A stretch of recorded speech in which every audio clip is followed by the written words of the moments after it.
ప్రార్థన చేసుకుందామండి.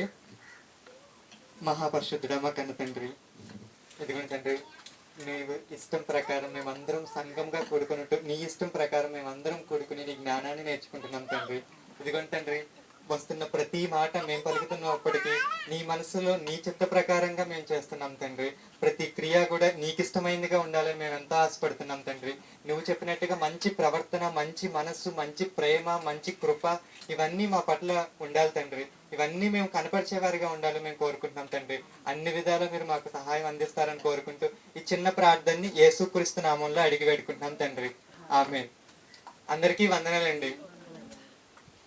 యేసుక్రీస్తు అంటే చాలా మందికి, లోకంలో అనేక మందికి తక్కువగానే తెలుసండి. అంటే యేసుక్రీస్తు అంటే ఏముందండి, ఒక గొర్రెల కాపరి కింద, లేకపోతే ఒక లో ప్రొఫైల్ ఉన్న ఒక వ్యక్తిగా చాలా మంది చూడడం, చాలా మందికి ఇది అలవాటేనండి.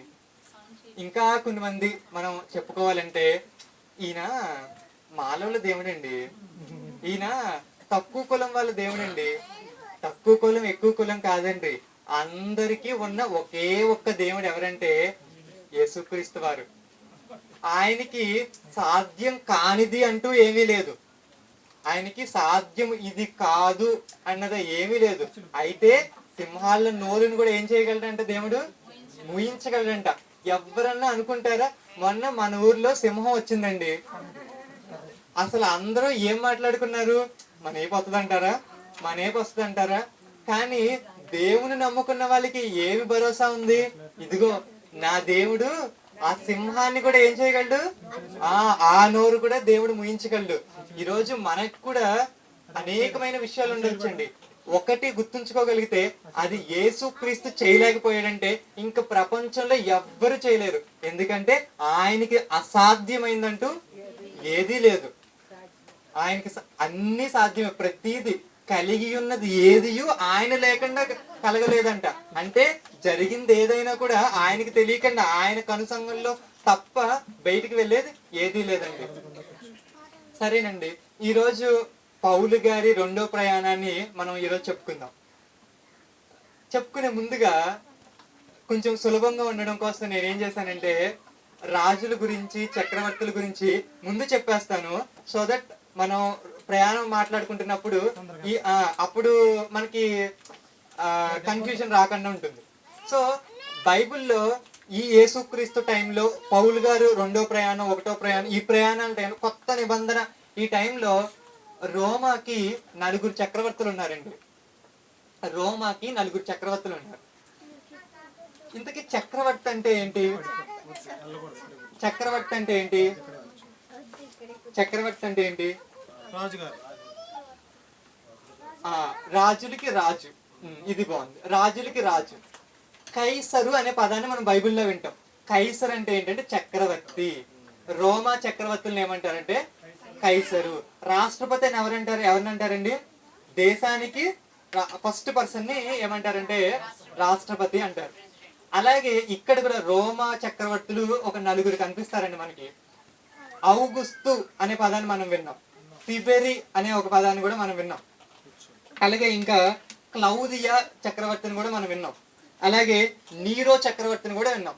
ఈ 4 చక్రవర్తులు ఎవరంటే రోమా చక్రవర్తులు. వీళ్ళని కైసర్లు అంటారు. కైసరు అంటే రాజుకు రాజు లేదా చక్రవర్తి అని. ఈ ఇన్ఫర్మేషన్ ఒకసారి గుర్తుంచుకోండి, మనకి మధ్యలో అవసరం అవుతూ ఉంటుంది. అలాగే హేరోదుల గురించి మీరు విన్నారు కదా. హేరోద్ అంటే యేసుక్రీస్తుని పుట్టినప్పుడు చంపేయాలనుకున్నాడు చూసారా, ఆ హేరోదు.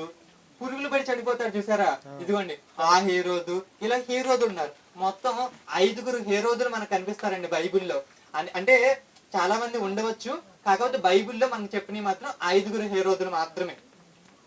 ఈ హేరోదు వంశం ఏంటంటే యూదయ ఈ దేశాన్ని పరిపాలించే వాళ్ళే హేరోదీయుల వంశం వాళ్ళు.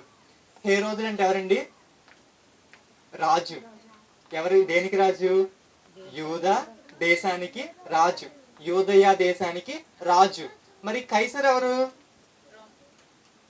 ఈ రోమ్, యూదయ, సమరయ, గలియా ఈ ప్రాంతాలన్నీ ఉన్నాయి కదా, ఇవన్నిటి మీద రోమా చక్రవర్తి ఆధిపత్యం ఉంది. దీనికి చక్రవర్తి కైసర్లు. వీళ్ళ కింద ఈ చిన్న చిన్న దేశాలు ఉన్నాయి, ఈ చిన్న చిన్న దేశాల్లో రాజులు ఉన్నారు. అలా ఈ హేరోదులు ఉన్నారు చూసారా, వీళ్ళు యోధాన్ని పరిపాలిస్తూ ఉంటారు. మొదటి వ్యక్తే మహాహేరోదు. ఈ హేరోదు ఎవరంటే యేసుక్రీస్తు పుట్టినప్పుడు ఏం చేయాలనుకున్నారు, అలా జ్ఞానులందరూ వచ్చి యూదులుగా పుట్టిన యూదుల రాజు ఎక్కడున్నాడని ఎవరిని అడుగుతారు, హేరోదుని అడుగుతారు. మహాహేరోదు ఆయన అమ్మో ఇదేంటి యోదయకి దీనికి నాకే ఎసరు పెట్టాడు కాబట్టి 2 సంవత్సరాల లోపల ఉన్న వాళ్ళందరినీ చంపేయాలి. ఇక్కడ కూడా మనం చూస్తే చంపగలిగాడండి యేసుక్రీస్తుని? అది ఏదైతే దేవుడు అనుకుంటాడో అది మాత్రమే జరుగుతుంది. అలాగే ఆ తర్వాత యేసుక్రీస్తు తర్వాత ఐగుప్తుకి వెళ్ళిపోతాడు. తన చనిపోయిన తర్వాత యేసుక్రీస్తు మళ్ళీ తిరిగి వస్తాడండి. చనిపోయిన తర్వాత అతని కొడుకైన అర్కలాయి అనే ఒక హేరోదు తన కుమారుడే తనని పరిపాలిస్తాడు, యోదయని. ఆయన కొన్ని దినాలు పరిపాలిస్తాడు. ఆయన స్పెషాలిటీ ఏంటంటే మహాహేరోదు కొడుకే ఈయన. ఆయన తర్వాత అంతిపా హేరోద్ అనే ఒక వ్యక్తి కూడా ఉంటాడు. ఈ అంతిపా హేరోద్ ఎవరు? ఈయన కూడా మహాహేరోదుకి కుమారుడే హేరోదు. కానీ ఈయన ఏం చేశాడు, ఈయన కొన్ని విషయాలు చేశాడండి, ఇవి మనకి తెలుసు. ఏంటంటే బాప్తీసం ఇచ్చు యోహాను తల నరికించేసింది ఎవరు? ఈ అంతిపా హేరోదే. ఇలా వీళ్ళిద్దరు కొడుకులు కదా. ఇప్పుడు 4వ హేరోదు ఎవరంటే ఆ మహాహేరోదుకి మనవడు. ఈ ఇద్దరు కొడుకుల యొక్క మనవడు కాదు కానీ వేరే భార్య, మహాహేరోదుకి వేరే భార్య యొక్క మనవడు. ఇతను ఏం చేస్తాడు, ఇతడు ఏం చేస్తాడంటే పొగిడించుకుంటా ఉంటాడు. అలా దేవుణ్ణి మహిమ పరచనందుకు వలన దేవదూతల ద్వారా మొత్తడం వల్ల అతను ఏమవుతాడు, పురుగులు పడి చనిపోయిన ఉంటుంది. ఆ పురుగులు పడి చనిపోయిన తర్వాత పౌలు గారి మొదటి ప్రయాణం స్టార్ట్ అవుతుందండి. అది తర్వాత ఇంకొక రాజు ఉంటాడు. ఈ 4వ హేరోదుని అగ్రిప్ప అని కూడా అంటారు. ఆ తర్వాత ఇంకొక వ్యక్తి కూడా వస్తాడు. ఆయన పేరు కూడా హేరోదు అగ్రిప్పనే. ఈయన ఎప్పుడు కనిపిస్తాడంటే మనకి 3వ ప్రయాణంలో ఉన్నప్పుడు పౌలు అగ్రిప్ప ముందు నిలబడడానికి వెళ్తాడండి. సరే, ఇక్కడతో రాజుల చరిత్ర, మనం చక్రవర్తుల చరిత్ర ఇది గుర్తుంచుకోండి. ఎందుకు చెప్పాను ఈ చరిత్ర అంటే మనకు అక్కడక్కడ ఉపయోగపడుతుంది. ముఖ్యంగా ఫస్ట్ ఏంటంటే మొదటి జర్నీ స్టార్ట్ అయింది కదా, అందుకే ఎప్పుడు స్టార్ట్ అయింది అనుకుంటే అని మనం చరిత్రలో ఒకసారి చూడగలిగితే, ఎప్పుడు పౌలు గారి జర్నీ స్టార్ట్ అయింది బైబిల్ ప్రకారం హేరోదు పురుగులు పడి చనిపోయాడు చూసారా. ఆ హేరోదు చనిపోయిన తరువాత ఎప్పుడు చనిపోయాడండి చరిత్రలో? క్రీస్తు శకం 45వ సంవత్సరం 44 ఆ టైంలో చనిపోయాడు. అంటే ఎప్పుడు మొదటి ప్రయాణం స్టార్ట్ అయ్యి ఉండొచ్చు అంటే సుమారు చనిపోయిన తర్వాత కాబట్టి 45, 46 ఆ టైంలో స్టార్ట్ అయ్యి ఉండొచ్చు. 2 సంవత్సరాలు ఈ ప్రయాణం జరిగింది, మొదటి ప్రయాణం. సో అయితే 47, 48 ఆ టైంలో మొత్తం మీద 45 నుంచి 49 లోపు ఈ మొదటి ప్రయాణం అనేది అయిపోయింది. సరే, ఇప్పుడు మనం 2వ ప్రయాణానికి వెళ్తున్నాం. 2వ ప్రయాణానికి వెళ్తున్న మనకి గుర్తుండాల్సిన అవసరం ఏంటంటే దీనిలో చాలా చాలా సంఘాలని పౌలు గారు స్థాపిస్తారు. అవన్నీ మనం చూడాలి. ముందుగా పౌలు గారు ఎవరిని పెట్టుకుని ముందుకు వెళ్తారు? బర్నబా గారు వెళ్ళిపోతారు. ఆయన వేరే రూట్ ని తీసుకుని వెళ్తారు. ఇప్పుడు ఎవరున్నారంటే పౌలు శీలను తెచ్చుకుంటాడు. శీల ఎక్కడి నుంచి వచ్చాడు? యెరూషలేము నుంచి అంతియోకుకు వచ్చాడు. ఎందుకు వచ్చాడు? ఆ పత్రిక ఇచ్చారు చూసారా అపోస్తలు అందరూ, ఏంటి అన్ని జనులైన వాళ్ళు. ఇందాక సార్ గారు ఏం చెప్పారు, అసలు దేవుడు ఏం చేశాడు, మోయలేని కాడిని అన్ని జనుల మీద పెట్టద్దన్నారు. కానీ నీటి సంఘాలన్నీ ఏం చేస్తున్నాయి, ఇదిగో బొట్టు తీసేయండి, ఇదిగోండి ఇది చేయండి, అది చేయండి, ఇది చేయండి, అది చేయండి. కానీ దేవుడు బైబిల్లో ఏం చెప్పాడంటే మోయలేని కాడిని వాళ్ళ మీద రుద్దద్దు. అసలు మీరు చేయాల్సింది ఏంటి, మంచి ప్రవర్తన కలిగి ఉండాలి. అదే కదండి వాళ్ళకి ఏం చెప్పారంటే, ఇదిగో మీరు వ్యభిచారమైనను దొంగతనమైనను ఏ తప్పైనా మీరు చేయకూడదు, ఏ పాపమైనా మీరు చేయకూడదు అని ఒక పత్రిక రాసి పంపించాలనుకున్నారు. ఈ ఆలోచన బాగుందంటారా? ఇదిగోండి బొట్టు పెట్టుకోవాలి, బొట్టు పెట్టుకోకూడదు, లేకపోతే మీరు గాజులు వేసుకోకూడదు, ఈ ఆచారం బాగుందా? అంటే ఈ మొయ్యలేని కాడిని ఏం చేస్తున్నారు నీటి సంఘాల వాళ్ళు, బరువుని అన్ని జనుల మీద పెడుతున్నారు. దీని వలన దూరంగా ఉన్న అన్ని జనులు ఇంకా దూరం అయిపోతున్నారు తప్ప క్రీస్తు దగ్గరికి రావట్లేదు. ఇక్కడ మనం గుర్తించాల్సిన అవసరం ఏంటంటే, నిజంగా బైబిల్ అనేది లేకపోతే క్రైస్తవ్యం అనేది ఒక మతం అనుకుంటే చాలా చాలా చాలా పొరపాటండి. ఎందుకంటే అసలు క్రైస్తవ్యం అనేది ఒక మతం కాదు. మీరు అనేకమైన మతాలని చూస్తున్నారు, అక్కడ ఆచారాలు ఉంటాయి. ఇక్కడ మేమంటూ చేసే ఆచారాలన్నీ ఏముండవండి. మేము చెప్పేది ఒకే ఒకటి, మీరందరూ కూడా దేవుని కుమారులు. దేవుణ్ణి దగ్గరికి మీరు తిరిగి వెళ్ళాలి. తిరిగి వెళ్ళాలంటే మీరు ఏ తప్పు చేయకూడదు. దీనిలో ఏమైనా మతం ఉందా అండి? మీరు దేవుని కుమారులు, దేవుని దగ్గరికి వెళ్ళాలి. అలా వెళ్ళాలి అంటే ఏ తప్పు చేయకూడదు. ఇదే కదండి దేవుడు చెప్పింది. యేసుక్రీస్తు భూమి మీదకి వచ్చింది కూడా ఎందుకు? మీ అందరినీ దేవుడి దగ్గరికి తీసుకువెళ్ళాలని. ఇలాంటి మంచి మాటలు బైబిల్లో ఉంటాయండి. ఇలా క్రైస్తవ్యంలో ఏవో ఆచారాలు, ఇవేవో బయటను చూసి మనం మోసపోకూడదు. ఎందుకంటే నీడు కొన్ని మంది డబ్బు కోసం ఆశపడి, ఇంకోళ్ళు కొన్ని వాటి కోసం ఆశపడి ఏం చేస్తున్నారంటే దీనిలో ఒక ఆచారాలను ఇలాంటివన్నీ తీసుకొచ్చారండి. కానీ మీరు బాగా ఆలోచిస్తే బైబిల్లో అలాంటి ఆచారాలు ఏమీ లేవండి. ఏముందంటే మీరు పరిశుద్ధంగా ఉండాలి, మీరు మంచిగా ఉండాలి. ఇదిగోండి మీ శత్రువుని కూడా ప్రేమించాలి. ఇలాంటి భావాలే బైబిల్లో మనకు కనిపిస్తాయండి. ఇలాంటి భావాలను చెప్తే మతము అన్నారంటే నిజంగా వాళ్ళకి మనసు లేనట్టేనండి. ఎవరన్నా ఇప్పుడు మీరు అసలు నిజంగా ఎంతో చెప్పొచ్చు. ఏం చెప్పొచ్చండి?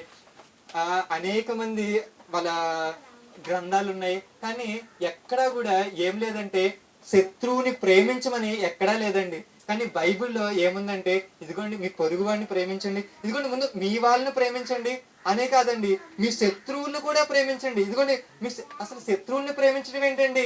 మీ శత్రువు వస్తే భోజనం పెట్టమని బైబిల్లో ఉందండి. ఈ మాట ఏంటండి? ఈ మాటలు మతం అండి? మతం ఇలా చెప్తుందా అండి? అసలు కాదు. ఇదంతా ఏంటి?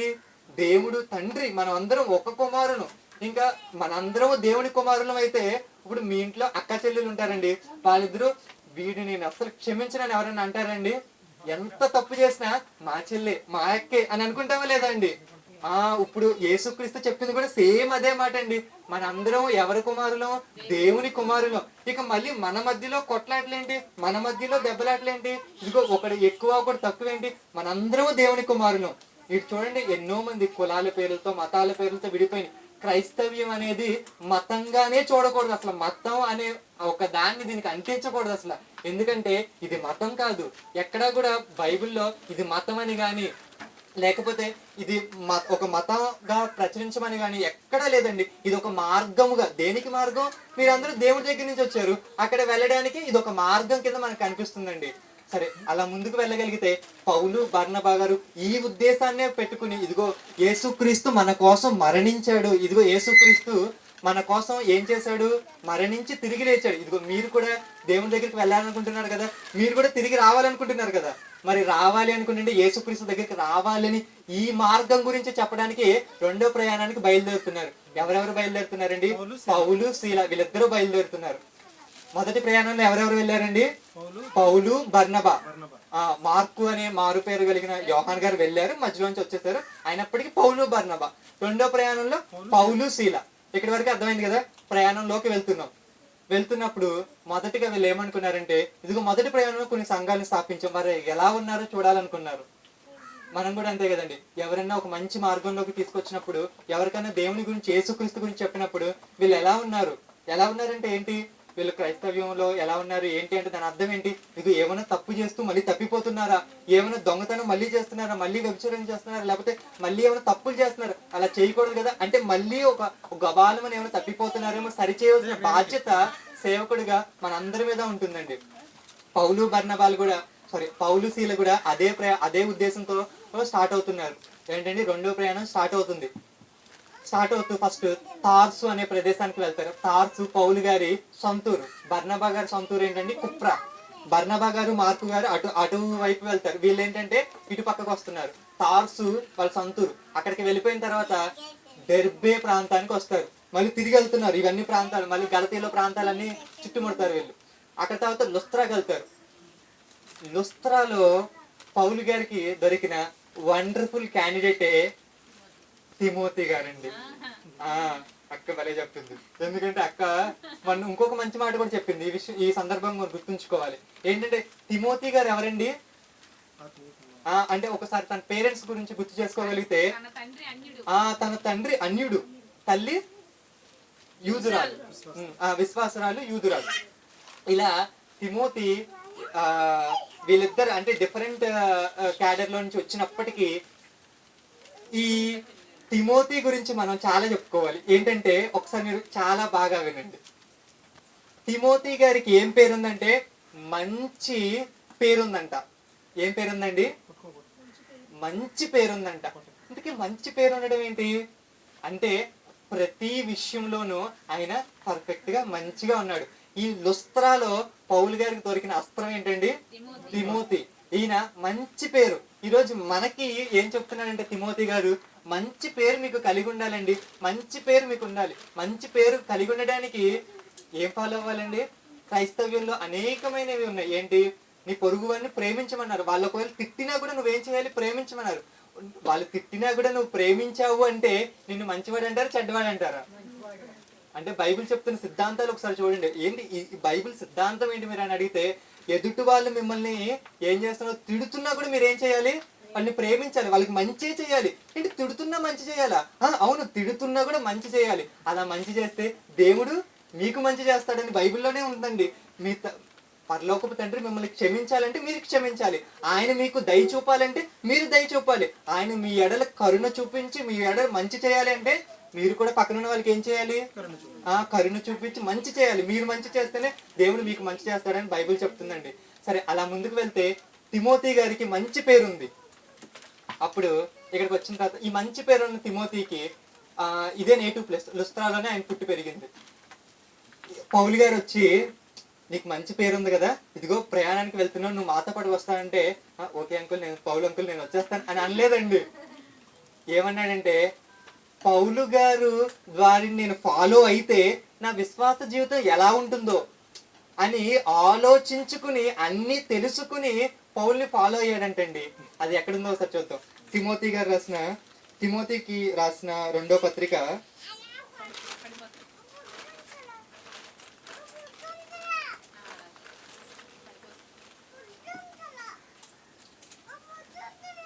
తిమోతికి రాసిన 2వ పత్రిక 3వ అధ్యాయం 10వ వచనం.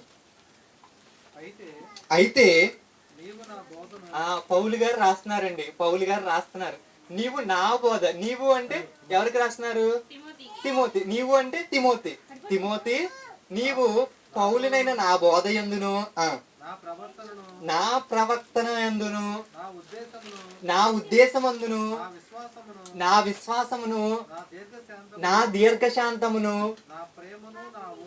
నా ప్రేమను, నా ఓర్పును, అంతియొకయ, ఈకొనియ, లుస్త్రా ఉన్నప్పుడు నువ్వు చూసావు. నాకు కలిగినట్టు హింసలను ఉపద్రవములను తెలుసుకొనిన వాడవై నన్ను వెంబడించింది. నన్ను ఎలా వెంబడించావు?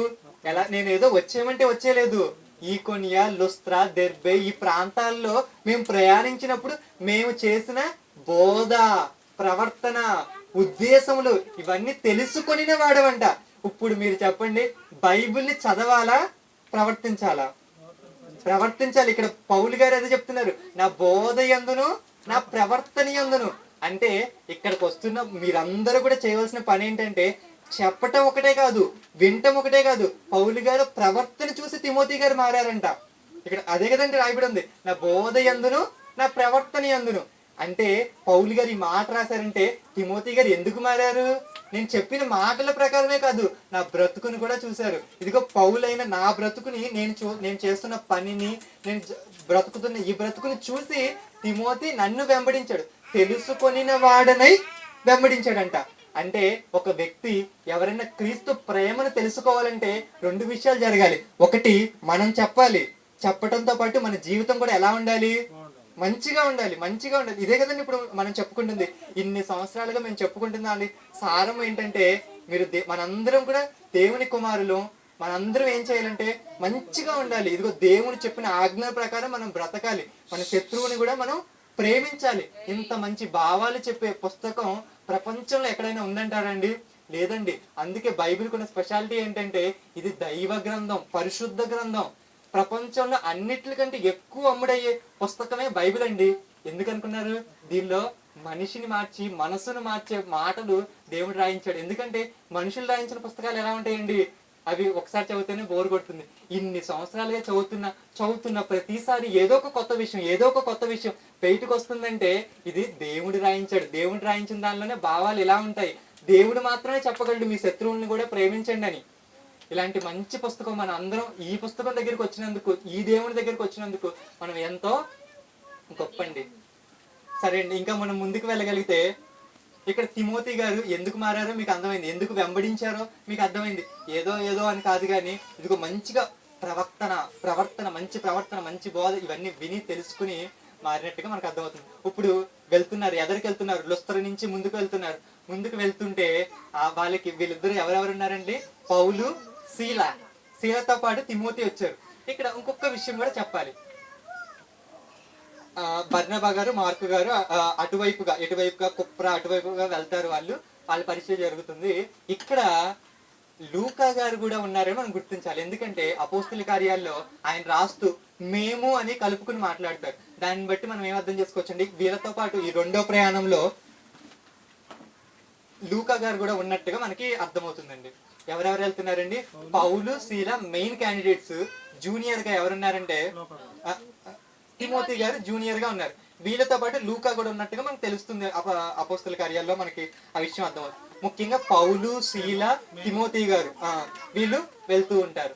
వెళ్తూ ఉంటే ఇక్కడ నుంచి ఎక్కడికి వెళ్ళాలనుకుంటే ఆసియా వైపుకు వెళ్ళాలనుకుంటారు. ఎవరు వెళ్ళాలనుకుంటారు? వీళ్ళు పౌలు. పరిశుద్ధాత్ముడు వద్దొద్దు, ఆసియా వైపు వెళ్ళొద్దు అంటారు. అయితే బితూనియా వైపు వెళ్తామంటే అటువైపు కూడా వెళ్ళొద్దు అంటారు. మరి ఎక్కడికి వెళ్ళాలి అని అనుకుంటే త్రోయ అని ఎదురు ఒక ప్లేస్ ఉంటుంది. ఒకసారి మీరు అందరూ మ్యాప్ చూడగలిగితే చివరి మ్యాప్ అదే ఉంటుంది. పౌలు రెండో ప్రయాణం అని లాస్ట్ బట్1 మ్యాప్ ఉంటుందండి. పౌలు మొదటి ప్రయాణము, రెండో ప్రయాణం అని ఒకటి ఉంటుంది. అక్కడ మీరు చూడగలిగితే లుస్త్రా కనిపిస్తుంది చూడండి. లుస్త్రా కనిపించిందా? రైట్ సైడ్ ఉంటుంది. లుస్త్రా కనిపించింది కదండి అందరికి. వాళ్ళందరూ ఎక్కడ ఉన్నారంటే లుస్త్రాలో ఉన్నారు. లుస్త్రా నుంచి మీకు బాగా చూస్తే బితూనియా అని కనిపిస్తుందా? దానికి ఇటుపక్కన త్రోయ అని ఉంటుంది. త్రోయ దానికి లెఫ్ట్ సైడ్ లో బితూనియా అని కనిపిస్తే దానికి లెఫ్ట్ సైడ్ లో త్రోయ అని ఉంటుంది. సరేనండి, నేను చెప్తానండి. ఇక్కడ త్రోయ దగ్గరికి వస్తారు. ఇక్కడికి వచ్చి ఉన్నప్పుడు పౌలు గారికి ఒక దర్శనం వస్తుంది. మాసిదోనియాలో ఉన్న వాళ్ళు ఎవరో ఆయనని సహాయం అడుగుతున్నట్టు, ఆ సహాయం ఈయన ఇవ్వాలనుకున్నట్టుగా ఒక దర్శనం కనిపిస్తుంది. ఇంకా తెల్లారి లేచిన తర్వాత ఈయనకి అర్థమైపోతుంది, పరిశుద్ధాత్ముడు దేవుడు నన్ను మాసిదోనియా వైపుకు వెళ్ళాలి అని ఆజ్ఞాపించినట్టుగా ఆయన అర్థం చేసుకుని మాసిదోనియా వైపుకు వెళ్తారు. మీరు గమనించాలి, ఇక్కడ ఏంటంటే మాసిదోనియా ఏంటంటే యూరప్ ఖండం. ఇప్పటి వరకు ఒక ఖండంలో ఉన్న వాళ్ళు యూరప్ ఖండానికి మొట్టమొదటి సువార్త వెళ్తుంది. అది ఎలాగంటే మీరు బాగా చూస్తే అక్కడ త్రోయ పైన సముద్రాకే అని ఉంటుంది. అక్కడ ఓడ దిగి అక్కడి నుంచి పైన ఫిలిప్పు అని కనిపిస్తుందండి. ఫిలిప్పీలకు రాసిన పత్రిక ఎవరికో కాదు, ఈ ఫిలిప్పుకే రాసింది. ఇక్కడ ఫిలిప్ కనిపిస్తుంది కదండి, ఈ ఫిలిప్ దగ్గరికి వస్తారు. ఇక్కడ ఇదే ఫస్ట్ ఈ పౌలు గారు పెట్టిన అడుగుంది చూసారా, సువార్త ప్రకటన కోసం ఒక నెంబర్ 1గా లేకపోతే ఫుల్ ఫ్లెడ్జ్డ్ గా తనను తాను అర్పించుకుంటూ ఒక గొప్ప సేవకుడు యూరప్ లో అడుగు పెట్టిన మొట్టమొదటి సందర్భమే ఈ ఫిలిప్పులో పౌలు గారు అడుగు పెట్టింది సందర్భం. అక్కడ యూదులు కొన్ని మంది ఉన్నారు, ఇంకా అంటే కొన్ని మంది ఉన్నారు, కానీ ఇవన్నీ ఏంటంటే ఫుల్ ఫ్లెడ్జ్డ్ గా ఎక్కడ జరగట్లేదు. క్రీస్తు గురించి సువార్త అట్లా ఫుల్ గా ఎక్కడ జరగట్లేదు. వాళ్ళకి కంప్లీట్ ఇన్ఫర్మేషన్ కూడా తెలియదు. ఫిలిప్పుకు వెళ్తారు. ఫిలిప్పుకు వెళ్ళి మరి ఎన్నో మంది లేరని చెప్పుకున్నాం కదండి, మరి సమాజ మందిరం అయినా ఉంటుందా? లేదు. సమాజ మందిరం కూడా లేదంటే యూదులు చాలా చాలా తక్కువ మంది ఉన్నారు. పాపం విశ్రాంతి దినం వచ్చింది. విశ్రాంతి దినం అంటే శనివారం వచ్చింది. అక్కడ ప్రార్థన చేసుకోవాలని నదీ తీరం దగ్గర చూస్తూ ఉంటే పౌలు గారికి కనిపించిన స్త్రీయే ఎవరండి? లూదియా అని ఒక స్త్రీ. బైబిల్లో చూద్దామా? 16వ అధ్యాయం, అపోస్తుల కార్యాలు 16వ అధ్యాయం 11వ వచనం నుంచి వద్దు, నేను చదివేస్తాను చూడండి. కాబట్టి మేము త్రోయను విడిచి ఓడ ఎక్కి తిన్నగా సముద్రాకేకును మర్నాడు నెయిఫోలికిని అక్కడి నుండి ఫిలిప్పుకి వచ్చితిమి. మాసిదోనియా దేశములో ఆ ప్రాంతమునకు అది ముఖ్య పట్టణము, రోమియుల ప్రవాస స్థానమై ఉన్నది. మేము కొన్ని దినములు ఆ పట్టణంలో ఉంటిమి. విశ్రాంతి దినము గవిని దాటి నదీ తీరమున ప్రార్థన జరుగుననుకొని అక్కడికి వచ్చి కూడి వచ్చిన స్త్రీలతో మాట్లాడుచుంటిమి.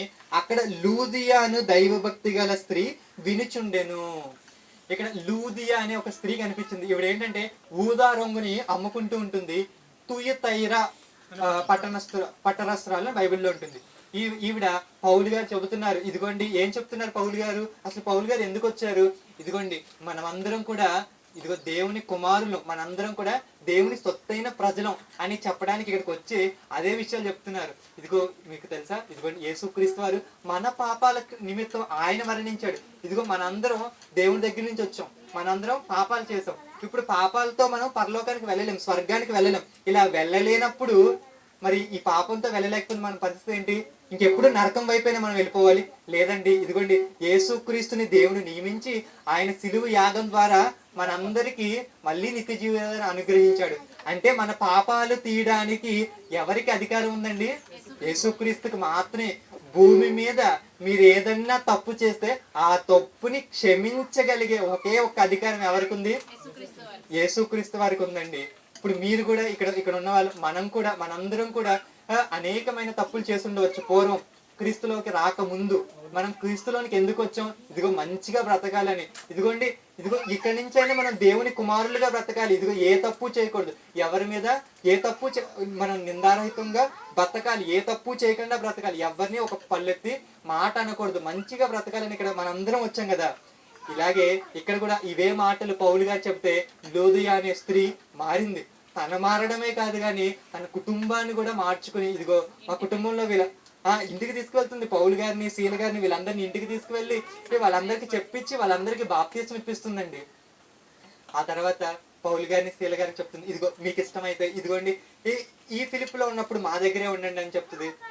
పౌలు గారు, శీల గారు ఫిలిప్పులో మంచి పరిచయం చేస్తారు. ఆ పరిచయంలో ప్రతిసారి కూడా లోదయ ఇంటి నుండే వాళ్ళు కాపురం ఉన్నట్టుగా మనకు తెలుస్తుంది.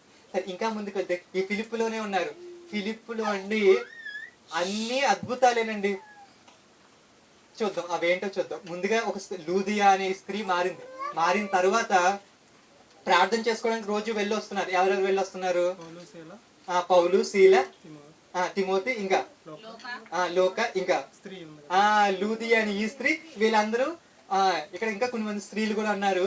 వీళ్ళందరూ కూడా ప్రార్థన చేసుకోవడానికి వెళ్తుంటే ఒక దెయ్యం పట్టిన పుతూను అనే ఒక దెయ్యం పట్టిన ఒక అమ్మాయి, చిన్నది బైబిల్లో ఇక్కడ రాయబడి ఉందండి. ఏంటంటే ఏమని ఉంటుందంటే, పుతూను అనే ఒక దెయ్యం పట్టిన చిన్నది రోజు వెళ్తూ వస్తున్నప్పుడు పౌలు గారిని చూసి ఏమంటుందంటే, సర్వోన్నతుడి కుమారుడా, ఇదిగో రక్షణ మార్గం చూపించడానికి వీళ్ళు వచ్చారు అంటుందంటండి. ఇది మంచి మాట చెడ్డ మాట మీరు చెప్పాలి, బాగా ఆలోచించండి. ఎవరు అసలు మాట అంటుంది? ఎవరు? దెయ్యం. ఏమంటుంది?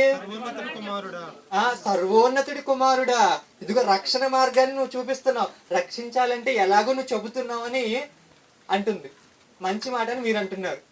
పౌలు గారు వెళ్తున్నారు, వస్తున్నారు. రోజు ఈవిడ కూడా, ఈ దెయ్యం కూడా, చిన్నది కూడా ఏమంటుంది? సర్వోన్నతుడి కుమారుడా, రక్షణ మార్గం తెలియజేసేవాడు నువ్వే అని అంటుంది. రోజు అలా అంటే ఇంకా ఈ సోది చెప్తుంది. ఈ అమ్మాయి, ఈ దెయ్యం పట్టిన ఈవిడ సోది చెప్తా ఉంటుంది. దీనివల్ల బోల్డ్ అంతా వ్యాపారం జరుగుతుంది అక్కడ. ఈ సోదితో బోల్డ్ అంతా వ్యాపారం జరుగుతుంది అక్కడ. అది ఆ పట్టణం కూడా ఫేమస్ పట్టణం. రోమియోలు చాలా ప్రవాస స్థానంగా దీనికి పేరుంది. పౌలు గారు ఒక రోజు వెళ్తూ ఉండగా సడన్ గా యేసు నామములో నేను వెళ్ళిపోమంటున్నాను, వెళ్ళిపో అంటాడు. ఎవరిని? ఆ దెయ్యాన్ని. ఇప్పుడు నాకు ఒక క్వశ్చన్, ఇంతకీ దెయ్యం ఏం చేస్తుంది? మంచి మాట చెప్తుంది. ఏమంటుంది? ఇదిగో పౌలు గారు సర్వోన్నతుడి కుమారుడు, ఈయన రక్షణ మార్గం తెలియజేస్తాడు అని అంటే మంచి మాటే కదా. మరి మంచి మాట చెప్తుంటే ఎందుకు పౌలు గారు వెళ్ళిపో అన్నారు? ఒకసారి ఆలోచిద్దాం. సోది చెప్తుంది, ఇక్కడ వ్యాపారం చేస్తుంది, ఇవి. ఇంకొక విషయం కూడా ఇక్కడ ఉంది. చెబుతుంది ఎవరు? దెయ్యం. ఇందాక తిమోతి గారు ఎవరు చెబితే మారారు? పౌలు గారి బోధ, పౌలు గారి ప్రవర్తన. ఇక్కడ దెయ్యం బోధ చేస్తుంది కానీ ప్రవర్తన ఉందా? లేదు. కాబట్టి మారే అవకాశం లేదు. ఇది ఇంకొక ఎగ్జాంపుల్ తో కూడా చెప్తాను. ఇప్పుడు దావూద్ ఇబ్రహీం మీ అందరికి తెలుసా? ఎవరు? ఒక నక్సలైట్ అనుకుందాం. మీకు తెలీదా? దావూద్ ఇబ్రహీం అనే పేరు వినుంటారు కదా మీరు. ఈ దావూద్ ఇబ్రహీం ఒక రోజు నెట్ లోకి వచ్చి ఇలా చెప్తున్నాడు. మనందరికి కృష్ణ అనేది తెలుసు. కృష్ణ అన్నయ్య ఎంత దావుద్ ఇబ్రహీం లైవ్ లోకి వచ్చి చెప్తున్నాడు, ఏం చెప్తున్నాడు? కృష్ణ అన్నయ్య చాలా మంచివాడు అన్నాడండి. ఇప్పుడు అందరూ ఏమనుకుంటారు? రోజు వచ్చింది చెప్తున్నాడు కృష్ణ అన్నయ్య చాలా మంచివాడు, కృష్ణ అన్నయ్య చాలా మంచివాడు. ఎవరు చెప్తున్నారు? ఇప్పుడు పోలీసులు ఏమంటారో మీరు చెప్పండి. నెక్స్ట్ రోజే కృష్ణ అన్నయ్య ఇంటికి వచ్చి ఏమంటారు? వాడు నీ గురించి చెప్తున్నా అంటే మీ ఇద్దరు ఖచ్చితంగా ఫ్రెండ్సే, ఖచ్చితంగా మీరు ఎన్ని నక్సలైట్లు చేశారో, ఎన్ని మందిని చంపారో బయటికి తీయండి లిస్ట్ అంటారా లేదా? ఇక్కడ కూడా ఒక విషయం ఉందండి. యేసుక్రీస్తు కూడా భూమి మీద బ్రతికిన దినాల్లో దెయ్యాలను వెళ్ళగొట్టినప్పుడు ఈయన మీద కక్ష కట్టిన యూదులు, ఈయన దేవుని సర్వోన్నతుడైన ఆసక్తితో కాదండి చేసేది, ఈయన దెయ్యాలకు అధిపతి అయిన బయల్జుబు అనే ఒక అధిపతి యొక్క సంబంధి, అందువల్లే ఇతడు చేస్తున్నాడని చెప్తాడు. ఇక్కడ కూడా ఈ దెయ్యం ఏం చేస్తుందంటే ప్రతిరోజు దెయ్యం చెప్తుంది అనుకోండి, ఇక్కడ ఉన్న వాళ్ళందరూ ఏమనుకుంటారు? దెయ్యం చెప్తుంది ఏంటి, దేవుని గురించి దెయ్యం చెప్తుందండి, దేవుని గురించి అంటే వీళ్ళందరూ కూడా ఒకే పార్టీ, ఏదో ఊరికే చెప్తున్నారు కానీ ఇదంతా కరెక్ట్ కాదు అని అనుకునే ప్రమాదం ఉంది. కాబట్టి పౌలు గారు ముందుగా ఆలోచించి ఏం చెప్పారంటే వెళ్ళిపో వెళ్ళిపో అంటే వెళ్ళిపోతుంది. ఇప్పుడు వచ్చే ప్రాబ్లం ఏంటో మీరు ఊహించాలి. అవునండి, ఇప్పుడు మీకే ఒక కొట్టు ఉంది అనుకోండి, అక్కడ రోజు సోది చెప్పిస్తున్నారు, రోజు 1,00,000 రూపాయలు వస్తాయి అనుకుందాం, పోనీ ఒక 10,000 వస్తాయి అనుకుందాం. రోజుకు 10,000 అంటే నెలకి ఎంతండి? 3 లక్షలు వస్తున్నాయి. నెలకి 3 లక్షలు మీకు వస్తున్నాయి అనుకోండి. సడన్ గా నేను వచ్చా, పోనీ ఇక్కడ ఉన్న వాళ్ళు హరిబాబు అన్నకి జాతకాలు చెప్పుకునే కొట్టుంది అనుకోండి. నేను పక్కనే ఒక మీటింగ్ పెట్టాను. ఏంటి మీటింగ్ పెట్టి ఏం చెప్పానంటే, అసలు జాతకం లేదు ఏమీ లేదురా బాబు, అసలు చేతి రాతలు బట్టి నీ రాతలు ఎలా మారుతాయి అని నేను ఏదో అన్నానే అనుకోండి. అప్పుడు అందరూ విని ఇంకా హరిబాబుని కొట్లోకి వెళ్ళటం మానేశారు. ఇప్పుడు హరిబాబుని ఏం చేస్తాడు? నా మీద కక్ష పడతాడు. ఎందుకని? తన వ్యాపారాన్ని పోగొట్టేశాను కదా. ఇక్కడ కూడా జరుగుతుంది అదేనండి. ఫిలిప్పులో రోమియోల ప్రవాస స్థానమైన ఈ ప్లేస్ లో పౌలు గారు కూడా మంచిగా ఇదిగోండి దెయ్యాన్ని వెళ్ళగొట్టేశాడు, మంచిగా పరిచయం చేస్తూ అందరూ వింటున్నారు. ఈ టైంలో యూదులు, ఇదిగో ఇది యూదులే కాదు అక్కడ ఉన్న కొన్ని మంది వ్యాపారస్తులు, ఏంటి మా వ్యాపారాన్ని తీసేశాడా, అసలు ఈ పౌలవుడు ఎక్కడి నుంచి వచ్చాడు, ఇతను వెంటనే డిలీట్ చేసేయాలి అనుకున్నారు. వెంటనే న్యాయాధిపతులతోనూ జడ్జిలతోనూ వీళ్ళందరితో కుమ్మక్కైపోయి పౌలుని వాళ్ళ దగ్గర తీసుకెళ్లిపోతాడు. వాళ్ళు విచారణే చేయకుండా, ఇదిగో అసలు రోమియులైన మనం వినటానికైనా చూడడానికైనా అసలు చెప్పడానికైనా వీలు సఖ్యం కానీ ఏవో బోధిస్తున్నారు, వీళ్ళు అసలు కరెక్ట్ గానే బోధించడం లేదు అని అసలు విచారణే చేయకుండా బెత్తంతో కొట్టేస్తారండి. ఎవరిని? పౌలు శీలని. నిజంగా వీళ్ళు యెరూషలేములో ఉంటే ఎంత హ్యాపీగా ఉండేవాళ్ళండి, హాయిగా ఉండేవాళ్ళు. కానీ ఇక్కడికి వచ్చి దెబ్బలు తిన్నారు. ఇక్కడ ఏమంటుందంటే ఈడ్చుకొనను అనే పదం ఉంటుందండి. ఈడ్చుకొని అంటే ఏ రకంగా ట్రీట్ చేస్తుంటారో మీకు అర్థమవుతుంది కదండి. వ్యాపారం పోయింది ఇక్కడ, పోయిన తర్వాత వీళ్ళిద్దరిని ఎవరిని? పౌలు గారిని శీల గారిని వీళ్ళిద్దరిని చెరసాలలో బంధించేస్తారు. బంధించేసిన రాత్రి ఇక్కడ ఒక నిమిషం చెప్పొద్దు ప్లీజ్. ఇక్కడ పౌలు గారు శీల గారు ఏం చేస్తారంటే ఆ నైట్ వచ్చి, అమ్మా బాబోయ్ ఈ దెబ్బలు మేము భరించట్లేదు అని అనరండి. ఏమంటారు అనుకున్నారు? కీర్తనలు పాడుచుండ్రి, అక్కడ ఉన్న ఖైదీలు వినుచుండ్రి అని బైబిల్లో రాయబడి ఉంటుంది. అసలు ఇప్పుడే కదా కొట్టిందండి. వాళ్ళు ఏం చేయాలి? రేపొద్దునైనా హాస్పిటల్లో జాయిన్ చేసుకుని ఈ గాయాలను కడుక్కోవాలి. ఈ దెబ్బలకి రక్తాలు వచ్చినాయి అంటండి. అక్కడ రాయబడి ఉన్న పదం ఏంటంటే తర్వాత చెరసాల అధిపతి ఆ రక్తాల్ని గాయాల్ని కడిగి అని ఉంటుందండి. అంటే రక్తాలు వచ్చేలాగా కొడితే ఈయన జైలుకి వచ్చి, అబ్బా ఇప్పుడు వరకు సేవ చేసి వచ్చాను కదా, రెస్ట్ తీసుకోవచ్చు కదా అని అనుకోవచ్చు కదండి. పౌలు గారి మెంటాలిటీ చూడండి అసలు. కానీ ఏం చేశాడంటే ఆయన వచ్చి కీర్తనలు పాడాడంట. వెళ్తూ ఉన్నప్పుడు చూశాడు, ఇన్ని మంది ఉన్నారు, వీళ్ళందరూ క్రీస్తు ప్రేమ తెలియక నాశనం అయిపోతున్నారు. ఖైదీలు అంటే మరి ఏంటండి, వాళ్ళందరూ తప్పు చేశారంటే క్రీస్తు మార్గం నుంచి ఏమైపోయారు? తప్పు చేశారు. వీళ్ళందరూ ఇదిగో ఖైదీలు, వీళ్ళందరూ మంచిగా మార్చాలని ఈ పాటలలో ఏం పెట్టాడంటే పాఠాలు పెట్టాడు. వీళ్ళందరినీ పాటలతో మార్చేశాడు. ఇప్పుడు పెద్ద భూకంపం వస్తుందండి. ఎక్కడ వచ్చింది చెప్పాలి? చెరసాలలో వచ్చింది. చెరసాలలో ఈయన చెరసాల అధిపతి అలా పడుకున్నాడండి. భూకంపం వచ్చేసింది. వీళ్ళకున్న మొత్తం అన్ని సంఖ్యలన్నీ తెగిపోయినాయి. ఇప్పుడు బయటికి వెళ్ళిపోవచ్చా వెళ్ళిపోకూడదా? వెళ్ళిపోవచ్చు. చెరసాల అధిపతి లేచి వీళ్ళందరూ ఇగో ఇన్ని మంది ఖైదీలు, మన మెంటాలిటీ తెలుసు కదండి, తెలిసి మామూలుగానే వెళ్ళిపోదామని చూస్తారు.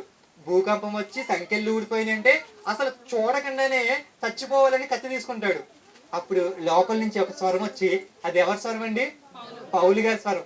ఏం చెప్తారంటే, ఒక నిమిషం, నేను పౌలునైన నేను శీల ఎక్కడే ఉన్నాం అని అనడండి. ఏమంటాడు మరి? మేమందరము ఇక్కడే ఉన్నాం. అందరం అంటే ఇదేంటండి, ఖైదీలు ఎందుకు వెళ్ళలేదు?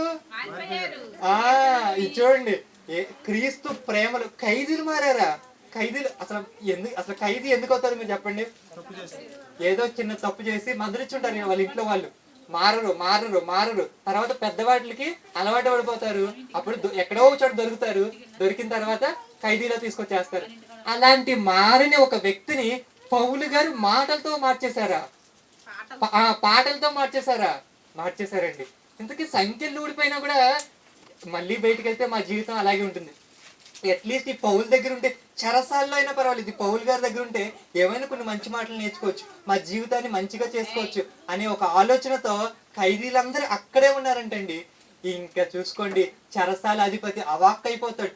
ఏంటి వీళ్ళందరూ ఇంత కరుడు కట్టిన నేరస్తులు, ఖైదీలు, వీళ్ళందరూ ఎవ్వరు పారిపోలేదా? అంటే క్రీస్తు ప్రేమ ఇలా ఉంటుందా? క్రీస్తు ప్రేమ ఖైదీలను కూడా మార్చుతుందా? ఇదిగోండి, ప్రతి వాళ్ళని మంచి మార్గంలో పెట్టడానికి క్రీస్తు ప్రేమ ఇంత ఉపయోగపడుతుందని ఆశ్చర్యపోయిన చెరసాల అధిపతి, పౌలు గారు, శీల గారు కొంచెం పక్కకి రండి అని పక్కకు తీసుకొచ్చి, ఇదిగోండి ఎవ్వరికి చెప్పనంటే మీకు ఒక విషయం చెప్తాను, నేను పాపాత్ముడినండి, నేను ఎలా రక్షణ పొందాలో చెప్పండి. బైబిల్లో రక్షణ పొందుటకు నేను ఏం చేయాలి? మనందరికి కూడా అవసరం, మనందరికి ఉన్న ఒకే ఒక భూమి మీద ఉన్న వాళ్ళందరికీ కూడా ఒకే ఒక అవసరం ఏంటంటే రక్షణ. మనందరం రక్షింపబడాలి. ఎందుకు రక్షింపబడాలి? మనందరం తెలుసో తెలియకో ఏం చేస్తామంటే ఏదో ఒక పాపం చేసుంటామండి. ఇప్పటి వరకు మనం ఉన్న వాళ్ళం అందరం కూడా, ఈ చిన్నపిల్లలు లెక్కి వీళ్ళు తెలిసి ఏ తప్పు చేయరు. మనం పైనున్న మనం అందరం ఉన్న పాసిబిలిటీ ఏంటంటే మనందరం కూడా పాపం చేసాం. ఒక్కడును లేడు నీతిమంతుడు, ఒక్కడును లేడు అని బైబిల్ చెప్తుంది. మరి నీతిమంతుడు ఒక్కడు లేకపోతే మరి ఎవరు వెళ్తారు పరలోకానికి? ఎవరు వెళ్ళరు. యేసుక్రీస్తు ఒక్కడే పరలోకానికి ఉంటారు. మరి హ్యాపీగా ఆయన అక్కడ ఉండొచ్చు కదండి. లేదు, మనందరం కూడా యేసుక్రీస్తుకి సహోదరులు. మనందరం యేసుక్రీస్తు సహోదరులు. అంటే మరి తమ్ముడు ఇక్కడ నరకంలో ఉంటే ఎంత ఇబ్బంది అండి. అందువల్ల ఆయన ఏమనుకున్నాడు అంటే, నా తమ్ముళ్ళు కూడా నేను రక్షించుకోవాలనుకున్నాడు. మనందరినీ రక్షించాడు. అందుకే ప్రతి వాళ్ళకి, భూమి మీద ఉన్న మనందరికీ కావాల్సింది ఏంటండి? రక్షణ అంటే ఇక నుంచి ఈ పాపపు జీవితాన్ని వదిలేసి మంచి జీవితాన్ని, యేసుక్రీస్తు చెప్పిన ఈ మంచి ఆజ్ఞలతో కూడిన ఈ జీవితాన్ని, ఆచారాలతో కూడిన జీవితం కాదు, ఆజ్ఞలతో కూడిన ఈ ప్రేమ యుగం, క్షమయుగంలో, ఆయన కరుణలో, ఆయన క్షమాయుగంలో బ్రతకాలనుకున్న వాళ్ళందరికీ కూడా ఈ రక్షణ కావాలి. చెరసాలాధిపతికి కూడా ఇది అర్థమైపోయింది. ఇది కూడా వాళ్ళే ఖైదీలే మారారు, నేను మారాలనుకున్నాడు.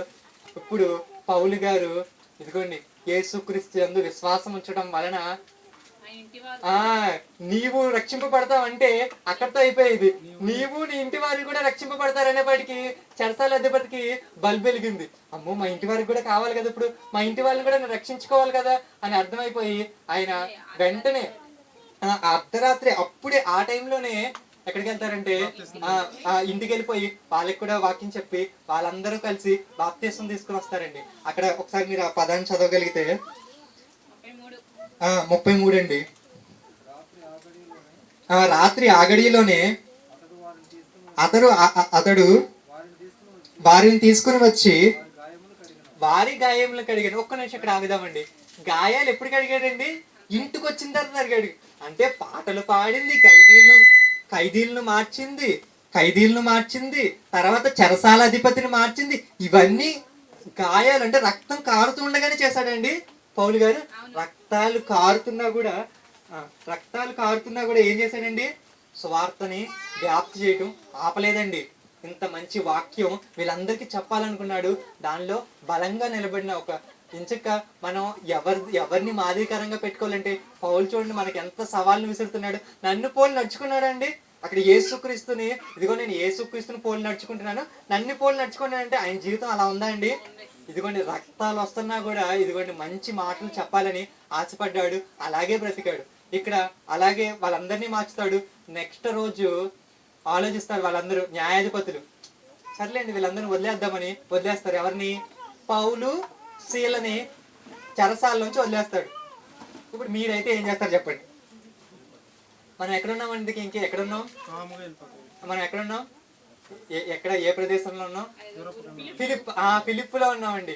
ఈ ఫిలిప్పులో మొదట లూదియా అనే ఒక దైవభక్తి కలిగిన స్త్రీని మార్చాడు. తర్వాత పితూరు దెయ్యం పట్టిన చిన్నదాన్ని మార్చాడు. ఇప్పుడు చెరసాల అధిపతిని, తన కుటుంబాన్ని, ఖైదీల్ని మార్చినట్టు మనకు అర్థమవుతుంది. ఇప్పుడు అడక్కడానే బెయిల్ వచ్చింది పౌలు గారికి. చెరసాలలో నుంచి అడక్కడానే బెయిల్ వచ్చింది. కానీ పౌలు గారు నేను వెళ్ళను అంటాడు. ఎందుకు? ఏంటి, మేము అందరి మధ్యలో మమ్మల్ని కొట్టుకుంటూ ఈడ్చుకుంటూ తీసుకొచ్చారు, ఇప్పుడు మీరు అసలు సైలెంట్ గా వెళ్ళిపోమంటున్నా, నేను వెళ్ళను. ఇప్పుడు ఈ చెరసాల వీళ్ళందరూ కూడా న్యాయాధిపతుల దగ్గరికి వచ్చి, ఇదిగో మీరు వాళ్ళు రోమీలు అంట. ఎవరు? పౌలు గారు ఎవరండి? రోమీయుడు. ఇదిగో మీరు వచ్చిన వాళ్ళు రోమీలు అంట, మీరేమో తెలియకుండా కొట్టేశారు, ఇప్పుడు వాళ్ళు వెళ్ళండి అంటున్నారు. ఇందాక అక్క చెప్పినప్పుడు ఒక మాట ఉంది, ఏంటి, రాజు వచ్చి అడుగుతాడు కదా దానియేల్ని, ఇదేంటి నీ దేవుని నేను రక్షిస్తాడు అని అంటాడు. ఇంతకీ ఆయన రక్షించవచ్చు కదా, ఎందుకంటే మాదీయ పార్సీకుల రాజ్యంలో ఒక కండిషన్ ఉంటుంది, ఏంటంటే రాజు ఒక శాసనం చేసిన తర్వాత అది స్థిరం అవుతుంది, తర్వాత దాన్ని ఇంకా రాజు కూడా కొట్టేయలేడు. అలాంటిది ఒక మాదీయ పార్సీక సామ్రాజ్యంలో ఉంటుంది. అలాగే ఈ రోమీయుల సామ్రాజ్యంలో కూడా ఏముంటుందంటే, నువ్వు విచారణ చేయకుండా ఎవరి మీద చెయ్యి వేయకూడదు. విచారణ చేయకుండా చెయ్యే వేయకూడదు అంటే వీళ్ళు ఏం చేశారు? బెత్తంతో కొట్టి రక్తాలు వచ్చేటట్టు చేశారు.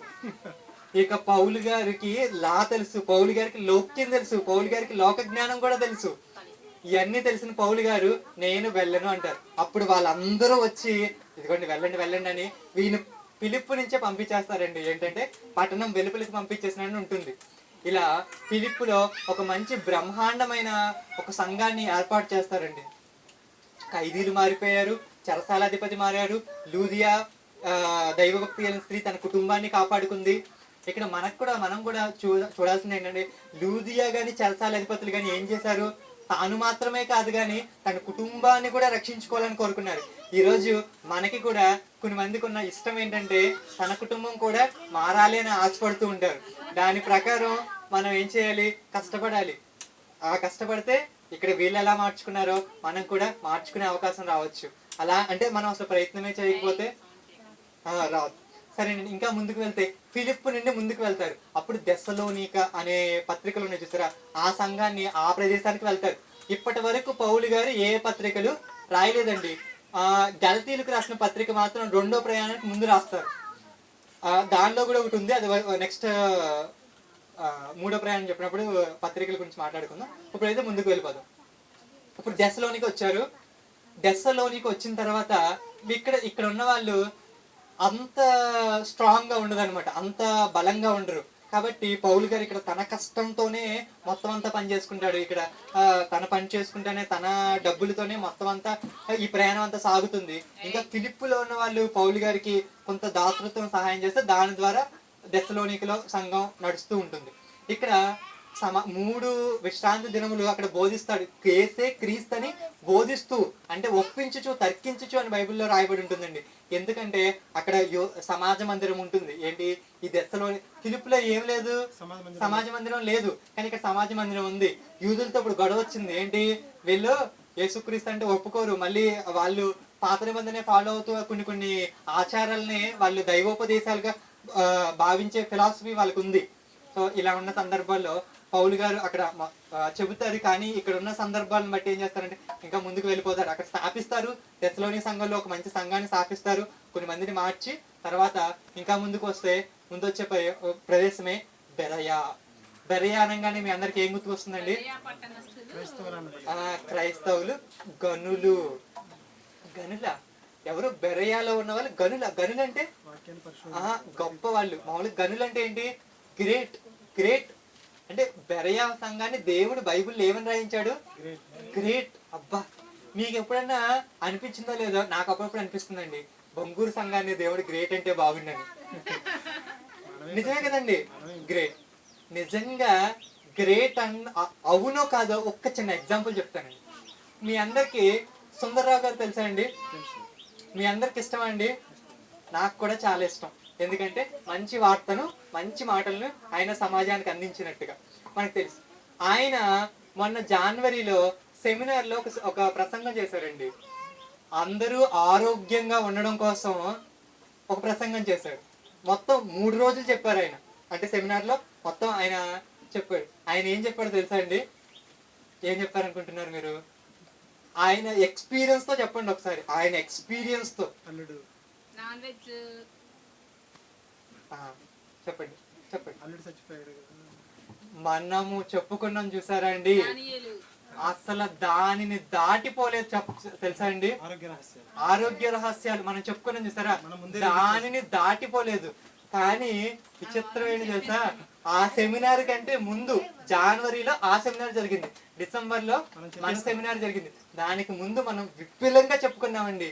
నిజంగా అంత ఎక్స్పీరియన్స్ క్యాండిడేట్ కంటే మనం ముందుగా చెప్పుకున్నామంటే మనం గొప్పని కాదు, కానీ దేవుడు మనకి తోడుగా ఉన్నాడని ఈ విషయాన్ని బట్టి మనం ఖచ్చితంగా చెప్పొచ్చండి.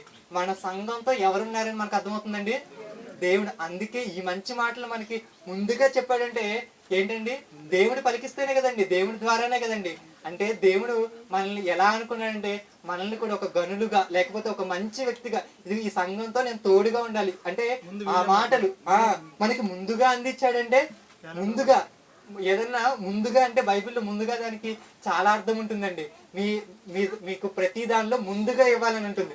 దేవుడు కూడా ఆ ప్రసంగాన్ని మనకి ముందుగా ఇచ్చాడు, అంతే కదండి. సరేనండి, గనులు ఇదంతా మనం ఎందుకు చెప్పుకున్నాం అంటే బెరయా సంఘాన్ని దేవుడు గనులు అన్నారు కదండి. మనం కూడా ఇలాంటి మంచి మాటలు మనం విన్నామండి లాస్ట్ ఆ సెమినార్లో. నిజంగా ఎవరన్నా కూడా తన శరీరాన్ని కంప్లీట్ ఆరోగ్యంగా ఉంచుకోవాలనుకుంటే మన ఛానల్లో ఆ ప్లేలిస్ట్ ఉంది, ఆరోగ్య సూత్రాలని. అవి కానీ ఫాలో అవ్వగలిగితే ఎవరికైనా 100% గ్యారంటీగా మంచి ఆరోగ్యం రావటం కన్ఫర్మ్. ఇది బైబిల్ ఇచ్చిన భరోసా. సరేనండి, ఈ బెరయలో ఉన్న వాళ్ళని గనులు అని అన్నారు కదా. వీళ్ళు ఏం చేశారు? పౌలు అనుదినము పౌలు శీల చెబుతున్న సంగతులు అలా ఉన్నవో లేవో మనకు కూడా. ఇప్పుడు ఇక్కడ అక్క చెప్పింది, సార్ చెప్పారు, నేను చెప్పాను. ఎవరు చెప్పినా కూడా మీరు ఏం చేయాలి? బైబిల్లో అలా ఉన్నవో లేవో అని మీరు పరీక్షించుకోవాలి. ఎందుకంటే ఏదో మతం అనుకోండి, ఏముంటుంది? ఆచారం వాళ్ళు చెప్పుకుంటూ ఉంటారు అంతే, కింద ఉన్న వాళ్ళు గుడ్డిగా దాన్ని ఫాలో అవుతారు. ఇది మతం కాదండి, ఇదేంటి? ఒక మంచి మార్గం, ఒక జీవిత మార్గం, ఇది ఒక జీవన మార్గం. ఇది ఇలాంటి మార్గంలో మనకి ఏముంటుందంటే యేసుక్రీస్తు చెప్పిన మంచి మాటలే ఉంటాయి. ఈ మాటలు కొంతమంది మార్చే ప్రమాదం మనకి మొదటి శతాబ్దంలోనే మనం చూసాం. ఇప్పుడు కూడా అనేక మంది మార్చుతున్నారు. ఇలా మార్చుతున్న ఈ తరుణంలో బైబిల్ చెప్తున్న పని ఏంటంటే బైబిల్లో అలా ఉన్నవో లేవో అని సరి చూసుకోవాలంట. సరే, ఈ బెరయ నుంచి ఇక్కడ కూడా సేమ్ అదే ప్రాబ్లం అండి. మళ్ళీ యూదులు వీళ్ళందరితో ఇవన్నీ అవుతుందని పౌలు ఏం చేస్తాడంటే ముందుకు వెళ్ళిపోతాడు. కానీ పని అయితే జరగాలి. ఇక్కడ ఇన్కంప్లీట్ లో ఉంది. దెస్సలోనికలో ఉన్న సంఘంలో కూడా ఇన్కంప్లీట్ గా ఉంది. అక్కడి నుంచి కూడా వచ్చారు. వీళ్ళకి ప్రాబ్లం నేనే కదా, సరే నేను వెళ్ళిపోతాను. ఎవరు? పౌలు గారు. నేను వెళ్ళిపోతాను, సీలని తిమోతిని ఇక్కడే ఉంచుతాను అని అనుకుని పౌలు ముందుకు వెళ్ళిపోతాడు. ముందుకు వెళ్ళిపోతే ఏథెన్సు అనే పట్టణం కనిపిస్తుంది. ఒకసారి మీరు ఏథెన్సు, అవునండి, ఇది చెప్పుకుంటే మనకి ఆల్మోస్ట్ అయిపోతుంది. జస్ట్ 10 నిమిషాలు. మీరు ఒకసారి మ్యాప్ లో చూస్తే దెస్సలోనిక నుంచి బెరయకు వస్తారు. బెరయ నుంచి కొరింది, కింక్రయ, ఏథెన్సు, కొరింది, అక్కయ అనే ప్రాంతాలు కనిపిస్తాయండి. అక్కడ ఎక్కడికి వచ్చారంటే ఏథెన్సుకు వచ్చారు. ఏథెన్సు ఏ ప్రదేశం అనుకుంటున్నారు? అసలు దేవతా భక్తిలో, విగ్రహారాధనలో నెంబర్ 1, అతి దేవతా భక్తి గలవారంట. అంటే ఏం చెప్తున్నానంటే బైబిల్లో ఉన్న ఒక మాట ఏంటంటే, ఇదిగోండి దేవునికి దేవాలయం ఏంటంటే మీ హృదయం. ఇదిగోండి మానవ దేహమే దేవుని దేవాలయం. ఇది తప్ప ఇంకా దేన్ని మీరు దేవాలయంగా ట్రీట్ చేయొద్దు అని బైబిల్ చెప్తుంది. కానీ కొంతమంది ఏం చేస్తారంటే విగ్రహాలని అక్కడ వాళ్ళకున్న విగ్రహాలు అనగానే ఇప్పుడు మనం అనుకుంటున్న హిందూ సమాజంలో, నేను వీళ్ళనేం అనట్లేదండి, అక్కడ ఉండే గ్రీకు దేవతల వాళ్ళు, అంటే జస్ట్ సందర్భం వచ్చింది కాబట్టి చెప్తున్నాను. ఏ ఈ దేవతలైనా ఆ దేవతలైనా ఎవరిని కూడా బైబిల్ ఏం చెప్పిందంటే విగ్రహాలలో జీవం ఉండదు, విగ్రహాల్లో దేవుడు ఉండడు అని బైబిల్ స్పష్టం చేసిన సందర్భం అది. ఇక్కడ మనం కూడా ఆలోచించగలిగితే వీళ్ళు ఎక్కువ విగ్రహాలను ఆరాధిస్తున్నట్టుగా మనకు అనిపిస్తుంది. అప్పుడు వీళ్ళకి అతి దేవతా భక్తి అని కూడా పౌలు గారు అంటారు. పౌలు గారు ఇక్కడ చెప్పుకుంటూ వస్తే చూసుకుంటూ వస్తే అసలు ఈ వీళ్ళందరినీ చూసి ఆత్మ పరితాపం పట్టలేకపోయిందని బైబిల్లో రాయబడి ఉంటుంది. సంత వీధుల్లో తర్కించుచు, సమాజ మందిరంలో ఒప్పించుచు అని బైబిల్లో రాయబడి ఉంటుందండి. అంటే పౌలు గారు అక్కడ మంచి సేవ చేసినట్టు మనకు అర్థమవుతుంది. సరే, అక్కడ అరియోపగ అనే ఒక సభ ఉంటుందండి. ఒకసారి చూద్దాం. అపోస్తుల కార్యాలు 17వ అధ్యాయం. అపోస్తుల కార్యాలు 17వ అధ్యాయం